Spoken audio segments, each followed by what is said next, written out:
CIET NCERT द्वारा प्रस्तुत है। NCERT की कक्षा 3 की हिंदी की पाठ्यपुस्तक वीणा के एक पाठ पर आधारित कार्यक्रम बोलने वाली माद।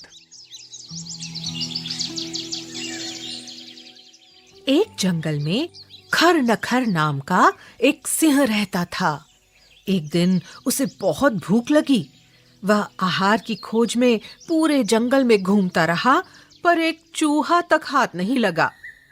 इस खोज में ही शाम हो गई। अंधेरा हो रहा था। इसी समय उसे एक मांद दिखाई दी। रात काटने के लिए वह उसी में ही घुस गया। उस मांद में घुसकर उसने सोचा, इसमें कोई ना कोई पशु तो रहता ही होगा। जब वो विश्राम करने के लिए इसमें घुसेगा, मैं उसे दबोच लूंगा।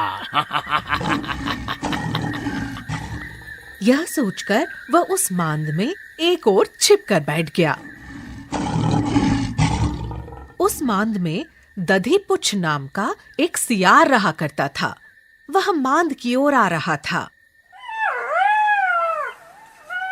मांद के द्वार पर आकर उसने देखा तो उसे सिंह के पैरों के चिन्ह दिखाई दिए। चिन्ह मांद की ओर जाने के लिए तो थे, पर लौटने के नहीं थे। उसने सोचा,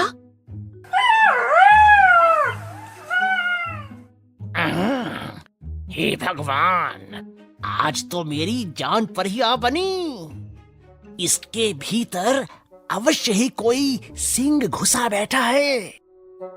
उसे समझ नहीं आ रहा था कि वह क्या करे, कि सिंह इस समय भी मांद के भीतर ही है या बाहर निकल गया है। सोचने से क्या नहीं हो सकता। सोचते सोचते उसे एक उपाय सूझ ही गया। मांद के द्वार पर जाकर उसने पुकारा,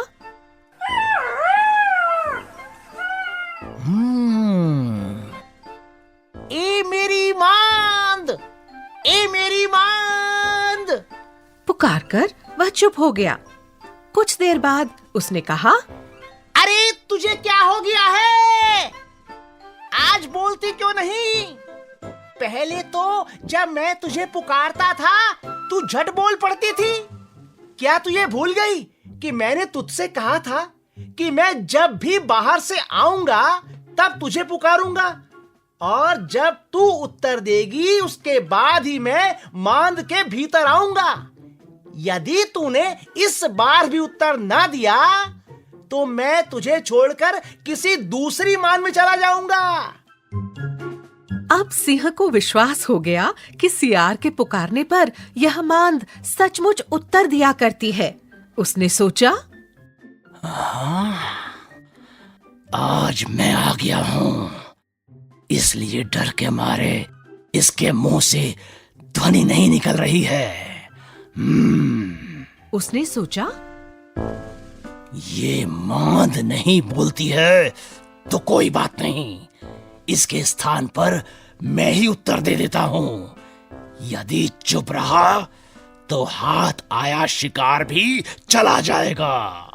यह सोचकर सिंह ने उसका उत्तर दे दिया। उसकी दहाड़ से वह मांद तो गूंज ही उठी। आसपास के पशु भी चौकन्ने हो गए। सियार वहां से यही कहते हुए चंपत हो गया कि इस वन में रहते हुए मैं बूढ़ा हो गया, पर आज तक कभी किसी मांद को बोलते हुए नहीं सुना।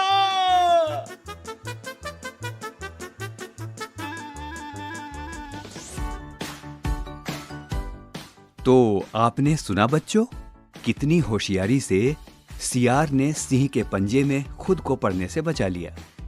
लेकिन क्या किया सियार ने, जरा सोचिए। उसने बड़े ध्यान से सिंह के पंजों के चिन्ह को देखा और समझ गया कि सिंह माद के अंदर ही है। ये तो तुम समझ ही गए होगे कि यदि उसने ध्यान से नहीं देखा होता तो कितनी मुश्किल में पड़ जाता।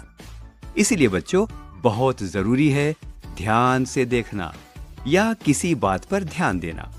अपने आसपास प्रकृति को, पेड़ पौधों को तुमने यूं ही बहुत बार देखा होगा, लेकिन बच्चों, यदि उन्हें ध्यान से देखो तो तुम्हें बहुत कुछ नया उन्हीं में दिखाई देगा। अब जरा बताओ कि क्या आपने पशुओं के पांवों के चिन्ह देखे हैं? यदि देखे हैं तो सोचकर बताइए कि क्या सभी पशुओं के पद चिन्ह एक से होते हैं या अलग अलग होते हैं? और यदि नहीं देखे हैं तो आप एक मजेदार काम कर सकते हैं। कुछ पशुओं के पद चिन्हों के चित्र बना सकते हैं और उनमें रंग भरकर अपने मित्रों से साझा कर सकते हैं। और अब एक प्रश्न आपके लिए। सिंह रहता है माद में, तो अब आप अपने बड़ों और शिक्षकों से बात करें और मालूम करें कि और कौन कौन से पशु रहते हैं माद में। और बच्चों, जैसे सिंह के घर को कहते हैं माद, तो अब जरा ये भी मालूम करो कि अन्य पशु पक्षियों के घरों को क्या कहते हैं। बोलने वाली माद। अभी आप सुन रहे थे ये कार्यक्रम समन्वय प्रोफेसर राजेंद्र पाल, तकनीकी समन्वय बटी लैंगलिंगडो, कलाकार प्रवीण शर्मा और ऋचा सयाल, ध्वन्यांकन मयंक कुमार, मार्गदर्शन अजीत होरो, निर्देशन विमलेश चौधरी तथा निर्माण कुसुम लता। यह कार्यक्रम CIET NCERT नई दिल्ली भारत द्वारा प्रस्तुत किया गया।